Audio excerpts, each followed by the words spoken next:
వెళ్ళు, అవసరం అంట పరిగెత్తుకుంటూ వెళ్ళు, పిలిచారు కదా. అందరికి ప్రతిసారి నువ్వు అవైలబిలిటీలోనే ఉంటావు.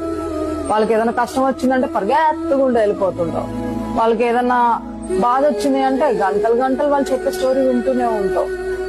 వాళ్ళ బాధ నీ బాధ, వాళ్ళ కష్టం నీ కష్టం అని అనుకుని వాళ్ళ అవసరం నీది అని నువ్వు ఫీల్ అయ్యి, నీ కుదిరినా కుదరకపోయినా, అవసరం ఉన్నా లేకపోయినా అవతల మనోళ్ళు అనుకుని చెప్పేసి ప్రతిసారి నువ్వు మాత్రమే అవైలబిలిటీలో వెళ్ళిపోతున్నావా? బాగుంది, అందరికీ నువ్వు ఉంటావు, కానీ నీకు అవసరం అయినప్పుడు నీకు ఎవరు లేకపోతే ఆ రోజు నీ మనసుకి నువ్వేం సమాధానం ప్రతిసారి ప్రతి ఒక్కరికి ఉన్నావే, మరి నీ అవసరానికి ఎందుకు ఎవరు లేరు?